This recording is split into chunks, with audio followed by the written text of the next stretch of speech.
Hello friends, అందరికీ నమస్కారం అండి. Welcome to my channel. అనుకోని బంధం పార్ట్ 5లోకి వెళ్ళబోయే ముందుగా ప్రీవియస్ పార్ట్స్ ఎవరైనా మిస్ చేసి ఉంటే ముందు అవి చూడండి ఫ్రెండ్స్. అలాగే ఫస్ట్ టైం నా ఛానల్ చూస్తున్న వాళ్ళు ప్లీజ్ లైక్ చేసి, షేర్ చేసి, సబ్స్క్రైబ్ చేసుకుని మీ సపోర్ట్ నాకు అందించండి. ఇంకా లేట్ చేయకుండా స్టోరీలోకి వెళ్ళిపోతాం. ఆమె అబ్బి అని పిలిచినప్పుడల్లా పిచ్చ కోపం వస్తుంది విహాన్కి. ముందు మంచి బొటిక్కి తీసుకువెళ్ళి ముందు దీని నోరు స్టిచ్ చేయమని చెప్పాలి. అప్పుడు ఇలాంటి పిలుపులు నోటి నుండి రావు అని విసుక్కుంటూ త్వరగా రా అని పిలిచి బయటికి వెళ్ళిపోయాడు విహాన్. అబ్బా, వీడెక్కడ మొగుడండి బాబు, కనీసం స్నానం కూడా ప్రశాంతంగా చేయనివ్వట్లా అనుకుంటూ షవర్ ఆఫ్ చేసిన ఆమెకి ఒక ధర్మ సందేహం వచ్చి బ్రెయిన్లో కూర్చుంది. దాంతో బయటికి రాకుండా వాష్రూమ్లోనే అలానే కూర్చుని ఆలోచిస్తూ ఉంది ఆమె. మరో 15 నిమిషాలు బయట ఆమె కోసం ఎదురుచూసి ఎంతకీ ఆమె బయటికి రాకపోవడంతో ఎరక్కిపోయి ఇది ఇంత మొద్దు అని తెలియక దీని మెడలో తాళి కట్టి తప్పు చేసినట్లున్నాను.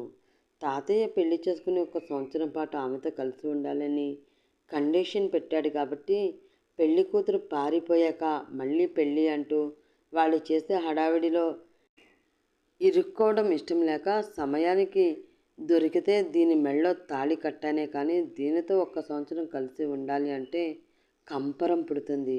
ఇలాంటి లేజీ ఫెలోని నా జీవితంలో చూడలేదు అని తిట్టుకుంటూనే మళ్ళీ రూమ్లోకి వెళ్ళి, ఓయ్ ఇంకా అవ్వలేదా నీ స్నానం? అసలు బ్రెయిన్ ఉందా నీకు ఇంత స్నేపు స్నానం చేయడానికి అంటూ కేకలు వేశాడు విహాన్. అయ్యో, బ్రెయిన్ కాదు అబ్బి, కట్టుకోవడానికి గుడ్డలు లేవు ఈడా అంది శశిక. ఆమె చెప్పేది అర్థం కాక, ఏంటి గుడ్డలా, అవెలా ఉంటాయి అని కప్పలా నోరు తెరిచాడు విహాన్. అయ్యో రామా, నీకు తెలియక కూడా సరిగ్గా తెలవదా? గుడ్డలు అంటే బట్టలు స్వామి, బట్టలు అని వివరంగా చెప్పింది శశిక. హో, డ్రెస్కు వచ్చిన తిప్పలా ఇవి అన్నాడు విహాన్. హా, ఆ డ్రెస్నే.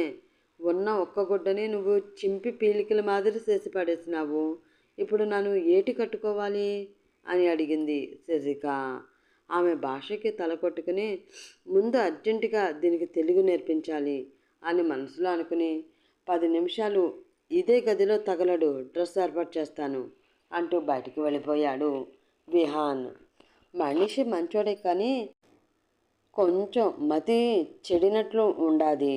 లేకపోతే ఎవరో ఏంటో తెలియని నా మెడలో పసుపు తాడు ఎట్లా కడతాడు పిచ్చి రౌడీ అని అతను తెచ్చే డ్రెస్ కోసం ఎదురు చూస్తూ అదే వాష్రూమ్లో మరో 15 నిమిషాలు గడిపేసింది శశిక.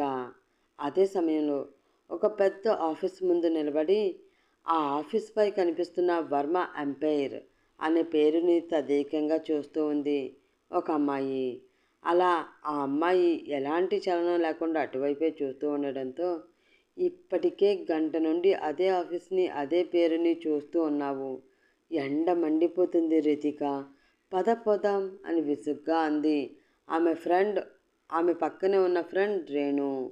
ఎండ మండినా ఆ ఎండలో పడి నువ్వు కాలి నువ్వు బూడిదైనా సరే నేను ఇక్కడ నుండి కదిలేదే లేదు. ఈరోజు నా హీరోని కలిసి తీరాల్సిందే మొండిగా చెప్పింది రితిక. సంవత్సరం నుంచి ఇదే మాట చెప్తూ కాళ్ళు లేని ముష్టిదానిలా వాడి వెనక దేకుతూ వెళుతున్నావు, కానీ వాడు మాత్రం నిన్నొక్కసారి కూడా దేకలేదు. ఇంకా దేకుతాడు అన్న నమ్మకం కూడా నాకు లేదమ్మా నీరసంగా అంది రేణు. దేకే టైం వస్తే వాడే దేకుతాడు, అయినా వాడి దేకట్లేదు అని ఫీల్ అవ్వడానికి he's not an ordinary person, he's extraordinary person అంది రితిక. నువ్వు కూడా ఏమైనా సామాన్యమైన అమ్మాయివి కాదు కదా, ఒక స్టేట్కి ఎమ్మెల్యే అయిన కాశీనాథ్ గారి అమ్మాయివి. అలా చూస్తే నువ్వు ఎక్స్ట్రాడినరీనే అంది రేణు. మంత్రి కూతుర్ని అవ్వడం గొప్ప కాదే, టోటల్ స్టేట్నే కంట్రోల్ చేసే వ్యక్తికి భార్యని అవ్వడం గొప్ప. ఆ గొప్ప నాకు కావాలి అంటే ఈ విహాన్ వర్మ నావాడు కావాలి అంది రితిక. నువ్వు బాగా ఊహించేసుకుంటున్నావు, కానీ ఆ బాబుకి నిన్ను భరించే అంత ఓపిక లేదు. నాకు తెలిసి ఆ బాబు అంత కోపిష్టివాడు, మూడిష్టివాడు, శాడిస్టివాడు మరొకడు ఉండడు. శని నీ నెత్తి మీద కూర్చుని నాట్యం ఆడి పొరపాటున నువ్వు వేసే దిక్కుమాలిన ప్లాన్స్ అన్నీ సక్సెస్ అయ్యి అతను నీ జీవితంలోకి వస్తే కనుక నువ్వు రోజు నీ బ్లడ్తో యముడు స్పెల్లింగ్ 1000 సార్లు రాయవలసి ఉంటుంది అని నా ప్రగాఢ విశ్వాసం అంది రేణు.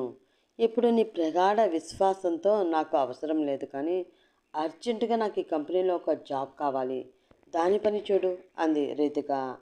నేను చూసినంత మాత్రాన ఏమీ అవ్వదు. ఈ కంపెనీలో జాబ్ సంపాదించాలంటే నువ్వే కష్టపడి వాళ్ళు కండక్ట్ చేసే ఇంటర్వ్యూలో పాస్ అయ్యి ఆ శాడిస్ట్ పెట్టే టార్చర్ని తట్టుకుని నిలబడగలను అని వారికి ప్రూవ్ చేయగలగాలి. అప్పుడు వాళ్లే నీ మెడలో దండేసి మరీ ఈ కంపెనీలోకి నీకు ఆహ్వానం పలుకుతారు అంది రేణు. అబ్బా, అంత లెంతీ ప్రాసెస్ నా వల్ల కాదు, కానీ ఈ కంపెనీలోకి ఎంటర్ అయ్యే వేరే ఏదో ఒకటి ఉంటుంది కదా, ముందు అర్జెంటుగా ఆ వే ఏంటో తెలుసుకుందాం పదా అంటూ ఆమెను అక్కడి నుంచి తీసుకుని పోయింది రితిక. ఏంటో దీని పైత్యం, ముదిరి పిచ్చిగా మారే సూచనలు కొంచెం కొంచెం కనిపిస్తూ ఉన్నాయి. దీనికి ఎంత దూరంగా ఉంటే అంత మంచిది అని మనసులో అనుకుంటూనే ఆమె వెనక కుక్క పిల్లలా ఫాలో అయింది రేణు. తను ఆర్డర్ చేసిన డ్రెస్ రావడంతో అది తీసుకుని గదిలోకి వెళ్ళిన విహాన్కి శశిక ఇంకా వాష్రూమ్లోనే ఉంది అని అర్థమైంది. దానితో వాష్రూమ్ డోరు చిన్నగా తట్టాడు అతను.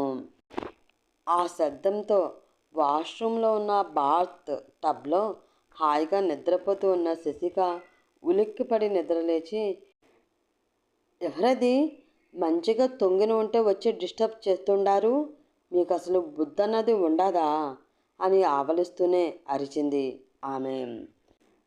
ఆమె అన్నమాట అతనికి సరిగ్గా అర్థం కాకపోయినా ఆమె ఆవలించిన విధానానికి ఇప్పటి వరకు నిద్రపోయింది అని అర్థం అవడంతో, ఇంత పెద్ద ఫ్లాట్లో ఎక్కడా చోట్లేనట్లు వాష్రూమ్లో నిద్రపోతుందా, ఇండీసెంట్ ఇడియట్ అని మనసులో తిట్టుకుని, ఏ అమ్మాయి, నీ డ్రెస్ ఇక్కడ పెడుతున్నాను, త్వరగా వచ్చి అది వేసుకుని బయటకు వచ్చి ఎత్తగలడు, నాకు ఎక్కువ టైం లేదు, త్వరగా రా అని మరొక్కసారి వార్నింగ్ టోన్లో చెప్పి అక్కడి నుంచి బయటకు వెళ్ళిపోయాడు విహాన్. ఏంది, వీడేదో సొంత పెండ్లానికి ఆర్డర్ వేసినట్లు ఆర్డర్ వేసిపోతుండాడు, ఈయన గారు హుకుం జారీ చేస్తే గట్లనిస్తారు, మీ బాంచన్ అంటూ వంగి దండాలెట్టి మీరు గట్లా చెప్తే గట్లా అనుకుంటున్నాడేమో. శశిక ఈడ మనతోని అంత ఈజీ కాదు అన్న విషయం తెలవక తెగ నకరాలు సెత్తుండాడు బిడ్డ, చెప్తాగిన సంగతి అని మనసులో అనుకుని ఆ రూమ్ నుండి బయటకు వచ్చి డ్రెస్ వేసుకుని ఆవేశంగా హాల్లోకి వెళ్ళింది శశిక. అక్కడ ల్యాప్టాప్లో సీరియస్గా ఏదో వర్క్ చేసుకుంటూ ఉన్నాడు విహాన్. అతను చేస్తున్న వర్క్ని ఏమాత్రం పట్టించుకోకుండా కోపంగా వెళ్ళి, ఏంది అబ్బి, నీ ఇష్టానికి వాగుతూ ఉండావు, అంటే ఏంది, నువ్వేం మాట్లాడినా నేను సొత్తా ఉంటానే తప్ప ఏమీ చెయ్యలేను అని అనుకుంటివా ఏంది, నా సంగతి నీకు తెలియదు, నేను అసలే మంచి పూరిని కాదు చెప్తుండా, నాతో ఎక్కువ తక్కువ వాగితే మర్యాదగా ఉండదు అని ఆవేశంగా రొప్పుతూ చాలా సీరియస్గా వార్నింగ్ ఇచ్చింది మన పాప శశిక. తన పిడికిలిని గట్టిగా బిగించి వస్తున్న కోపాన్ని అతి కష్టం మీద కంట్రోల్ చేసుకుంటూ ఉన్నాడు విహాన్. అతను తీసుకునే శ్వాస కూడా వేడిగా పొగలు కక్కుతూ ఉండడంతో అతను అంత కోపంగా ఉన్నాడో ఆ వేడి శ్వాస తెలియచేస్తూ ఉంది. అప్పుడే పక్క నుంచి ఎవరో గట్టిగా నవ్విన శబ్దాలు వినిపించాయి శశికకి. దాంతో చుట్టూ అప్పుడే గమనించిన ఆమెకి విహాన్కి పక్కనే ఉన్న సోఫాలో కూర్చున్న వ్యక్తి తన కడుపు పట్టుకుని గట్టిగా నవ్వుతూ ఉండడం కనిపించింది. అతన్ని చంపేసేలా చూస్తూ ఉన్నాడు విహాన్. అతని కోపానికి మనసులోనే భయంగా ఉన్నా, సారీరా బావా, నవ్వితే నువ్వు చంపేస్తావని తెలిసినా సరే, ది గ్రేట్ విహాన్ వర్మని ఈ రేంజ్లో ఆడుకునే అమ్మాయిని చూస్తే నవ్వు ఆగడం లేదు నాకు, నిజంగా ఇట్స్ రియలీ వండర్, నీకు కరెక్ట్ అయిన భార్య దొరికింది అంటూ మరింత గట్టిగా నవ్వుతూ ఉన్నాడు ఆ వ్యక్తి. ఆమె అలా తనపై అరవడం కన్నా తన ఫ్రెండ్ నవ్వడంతో ఎక్కువ హర్ట్ అయిన విహాన్ ఆ అవమానాన్ని భరించలేక వేగంగా పైకి లేచి కోపంగా శశిక పీక గట్టిగా పట్టుకున్నాడు. ఆ తర్వాత ఏం జరగబోతుందో నెక్స్ట్ ఎపిసోడ్లో తెలుసుకుందాం. అలాగే ఈ ఎపిసోడ్పై మీ విలువైన అభిప్రాయాన్ని కామెంట్ రూపంలో తెలియజేస్తూ స్టోరీని ఆదరించి నన్ను ప్రోత్సహించి ముందుకు తీసుకువెళ్తారని ఆశిస్తున్నాను. ఈ స్టోరీ కనుక మీకు నచ్చినట్లయితే ప్లీజ్ లైక్ చేసి, షేర్ చేసి, సబ్స్క్రైబ్ చేసుకుని మీ సపోర్ట్ అందించండి. రేపటి ఎపిసోడ్లో మళ్ళీ కలుసుకుందాం. అప్పటి వరకు bye bye. Have a nice day.